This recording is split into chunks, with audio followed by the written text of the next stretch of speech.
Hello everyone! Originally, I was going to leave this project until the summertime. However, my brain had other ideas, and no matter how hard I tried, I just couldn't seem to get the idea for this one out of my head. So, without further ado, let's get started. To begin, I took a sharp craft blade and created an incision in the back of the head to remove the eyes.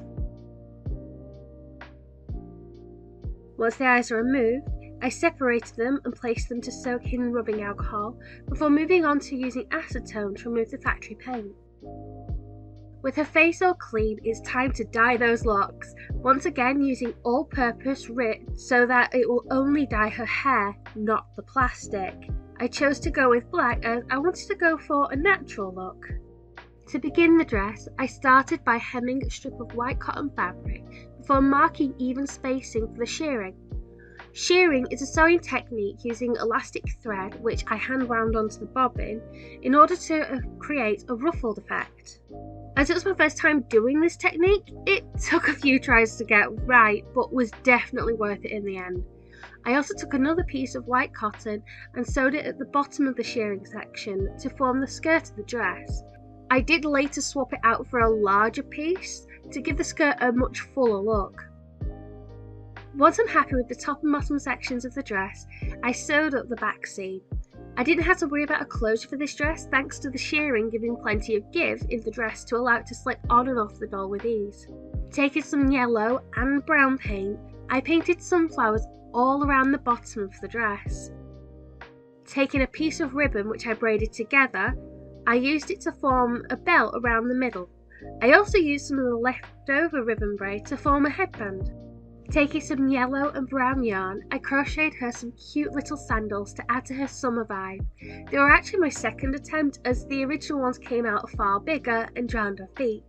To start the stand, I measured how long and wide the seat section needed to be before measuring it out on some wooden stirrers.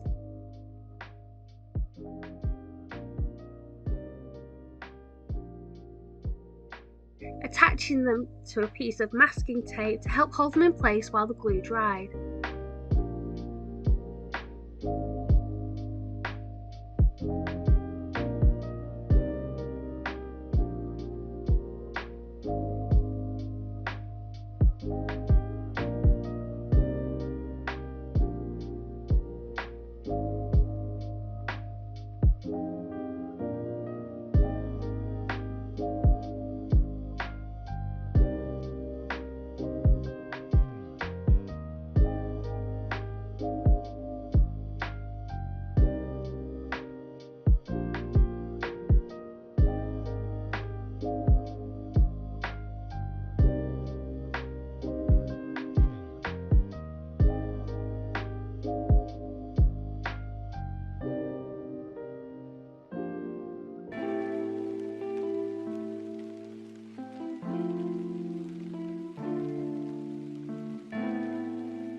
While the glue dries, let's move on to the rest of the stand. This time I took a crescent-shaped stand in a similar design to Daisy's. Since the hook is too low for what I have in mind, I removed it and then used some wire to form and stabilise a loop in its place. Next, it's time to crochet sunflowers and leaves. With all the flowers and leaves finished, I carefully wrapped them around the frame along with some more green yarn once I was happy with the placement of the flowers and their leaves.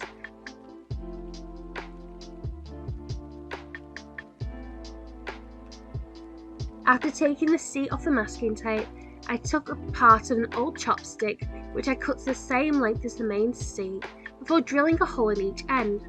After drilling 4 holes into the seat, I took some flathead pins and cut them down to size before using some round nose pliers to create a hook on the top side of the seat. Taking scrap pieces of flathead pin, I put them through the holes in the chopstick and used round nose pliers to create a loop on either side of the chopstick. Taking a silver chain and a jump ring, I attached it to one side of the chopstick to form the upper part of what will be a swing. I thought about using the other chain I had, however I decided to stick with the original, taking more of it and 2 more jump rings. I attached the chain to the loops I created earlier on the seat.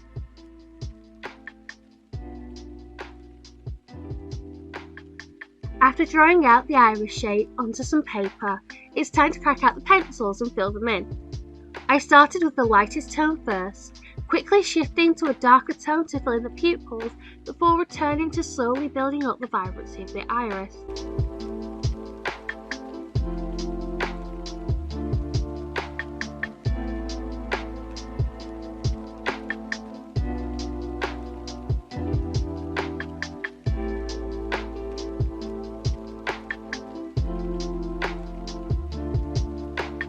Building up from lighter tones of green to the darker ones until I'm happy with how they look.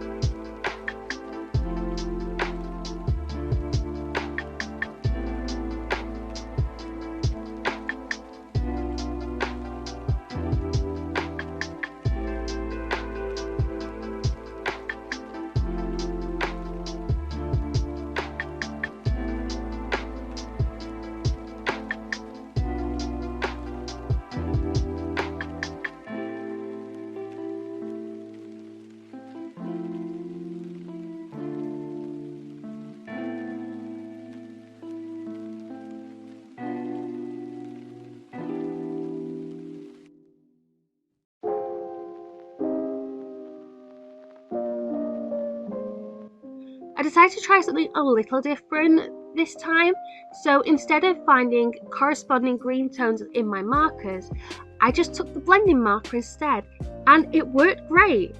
The reason why I wanted to try this is I've noticed when I've used my markers over the top of the pencils, I've lost a lot of the detail of varying tones in the eyes, and I want to see if this method would reduce or even prevent that from happening.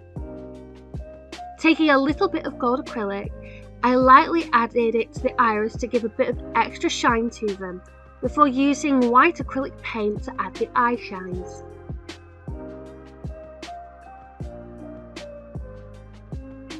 As usual, I start by getting out the pastels, applying blush into her cheeks and nose, as well as applying a little colour to her lips and yellow to her eyes for her eyeshadow.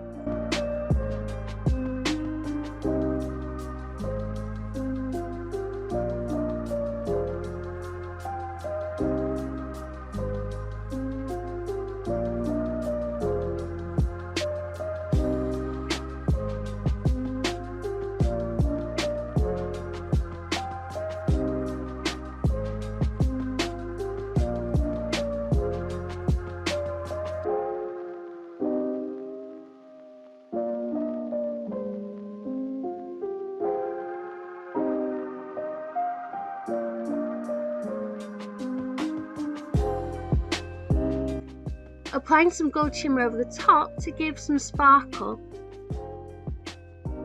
When I tried to gently brush away the excess, it ended up giving her a light dusting all over her face, so I just rolled with it and added a little to her shoulders and chest.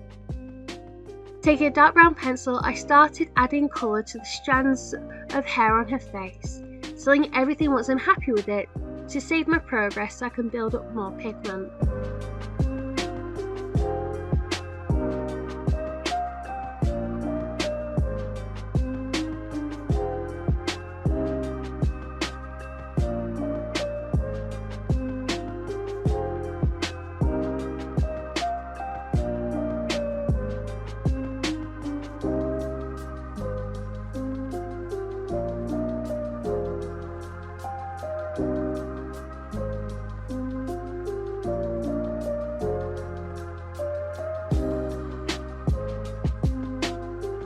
I'm going back over the moulded hair on her face with black to give them a better opacity before moving on to other areas of her face like her lips.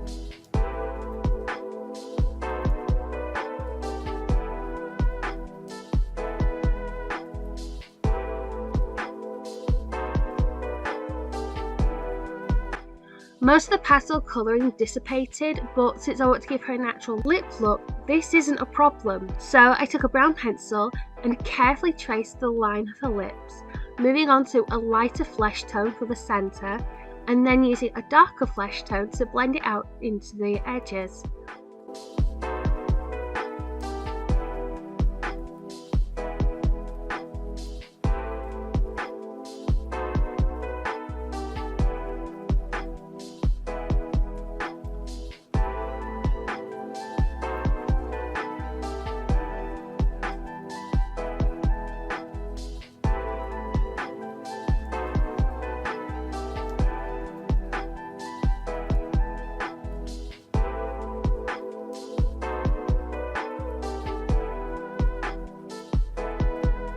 For her eyes, I took a yellow pencil as close to the pastels as I could get and used it to build up the pigment for the eyeshadow, before using the same lighter flesh tone from her lips to add the details of the waterline of her eyes.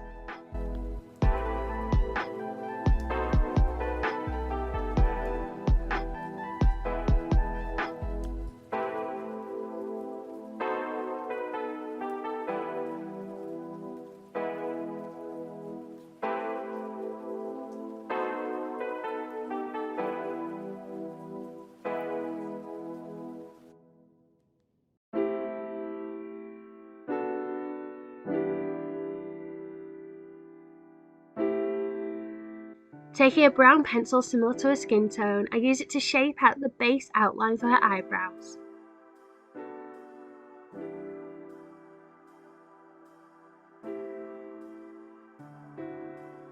Going back in with the pastels and gold shimmer to build up their pigment.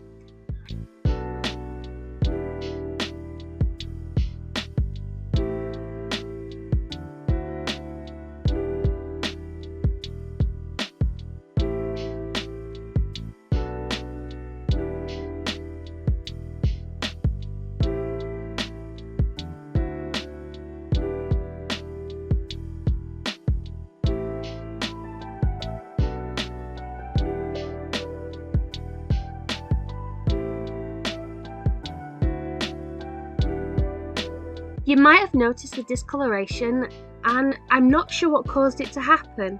And since it was on part of her body too, I couldn't use acetone to clean it up, as it would have melted the plastic of her body. So I decided to mix together some brown acrylic paint to colour match to her skin tone as closely as possible, using it to cover up the factory paint stamp on her back too.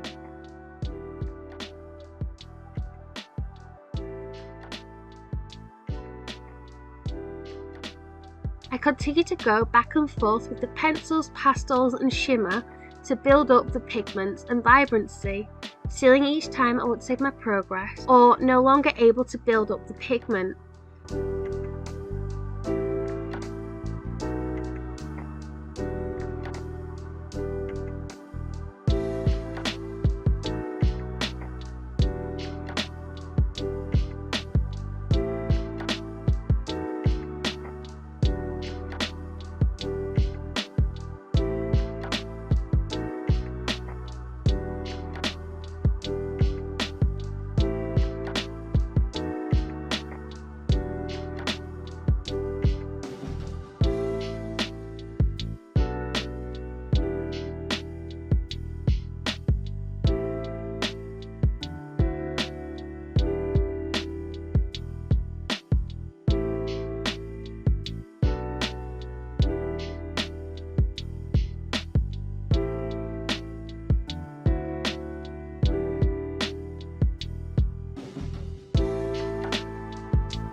Finishing by applying a light layer of gloss to her lips and waterline. Are you ready? I'd like to introduce Sunshine. It was such a fun challenge using a darker skin tone base, and I just knew she would be perfect for the overall look, especially as the contrast of the bright yellow, white and green against her chocolate skin tone really makes the colours pop. Do you have a favourite part of Sunshine's journey? I don't have a particular favourite part this time. I just love how she turned out overall, especially as her idea and design refused to let me work on anything else. As much as I would have loved to have delayed her creation till the summertime, I'm glad I worked on her now to chase away the damp and dreary weather of the April showers. For now, however, it's time to say goodbye. So, until next time.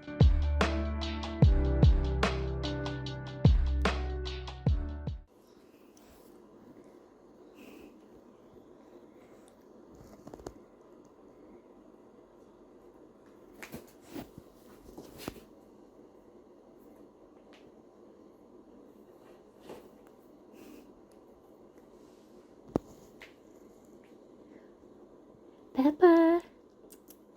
Hello, gorgeous boy.